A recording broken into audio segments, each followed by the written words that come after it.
So I'm not quite sure about this inflation stuff. I mean, just a few years back when Generations was still around as the name in the main line, and we got our first Titan, which was the original Metroplex. He was $100 MSRP. Since that time, and he had lights and sounds. Let's really think about this. I mean, sure, inflation is real, but I just think the cost of the main line it has more to do with corporate greed, with and they use this common excuse, well, the cost of plastics going up, the cost of labor is going up, and that might be the case. But at the same time, you have to keep in mind that these companies are constantly searching for ways to produce their products cheaper, more efficiently, and with with the cheapest paid labor possible. And we have bots that we get today that are just testaments to how cheap and how many corners that Hasbro likes to cut sometimes in order to save on those costs. And I don't think I have to name any. You guys could probably think of some that you've gotten recently that just the corner cutting was absolutely obvious. But getting back to my original point, the original Generations Titan class Metroplex was $100 MSRP. That was what, 2012? I want to say, off the top of my head. I could be wrong. I haven't done that research, and of course, I don't even own that figure. I own about 4 Titans. He's not one of them. 4 or 5. But anyway, and of course now they're like 170, $200. I think MSRP is like 170 when they first come out. The cheapest I can find anywhere for the new Cybertron Titan class Metroplex is 140. Of course, that's on eBay and directly from the Hasbro shop on eBay, which is a good deal, by the way. If you haven't got him, go over there and check that out because I think he's 140 shipped. You're not going to find him cheaper elsewhere or anywhere online.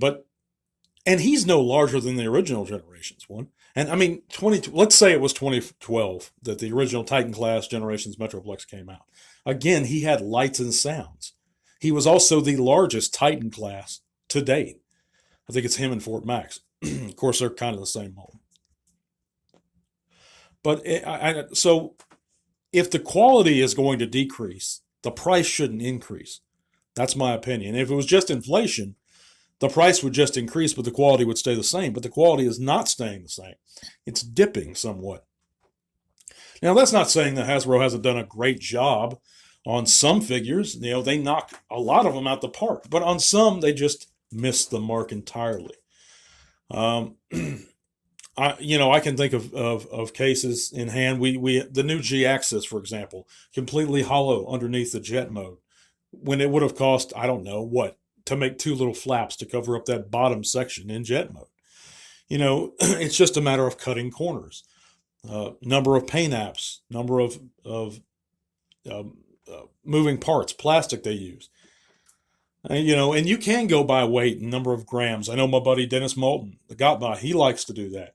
And that makes a lot of sense if you're looking at it from a technical level.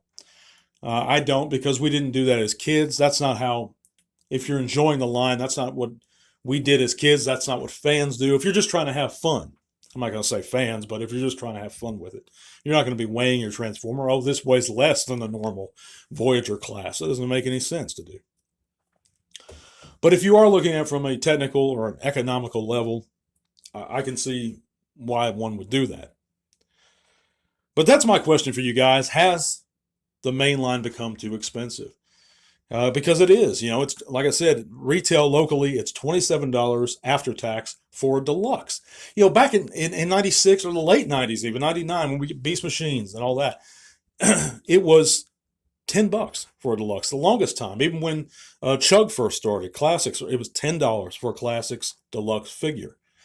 27. That's ridiculous. And that's not talking Canadian dollars. That's US dollars. You could buy, that covers, 2.5 deluxes just a few years back. We're not talking G1 days, guys. We're not talking that. If we were talking G1 days, it's really ridiculous because the price of an original Pretender was like $7, $8 at most.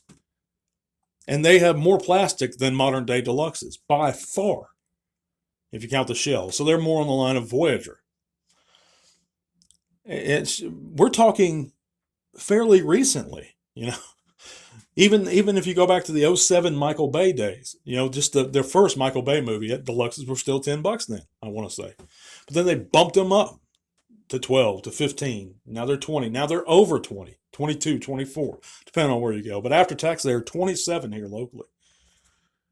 That's unacceptable to me, especially if the quality goes down to any discernible degree. And I don't think it has gone down so much on deluxes. I think it varies figure by figure. In general, it has more or less remained the same for a few years. I think that definitely, if you go back to G1 in the 80s, quality has dipped dramatically. But what do you guys think of this subject? Let me know in the comments. By the way, thanks for coming in and listening to the Transformers Talk Raw podcast on YouTube and Spotify. We're going to be announcing the winner of our Studio Series 86 Perceptor giveaway to start your work week off. It's going to be on Monday or Tuesday. Check out those links below, guys. Consider supporting the channel if you like what you hear. God bless you guys. I'll see you guys later. Till all are one. This podcast is made possible thanks to the amazing support by our patrons. Click that link in the description below to help keep T-Talk Raw going strong. Thank you.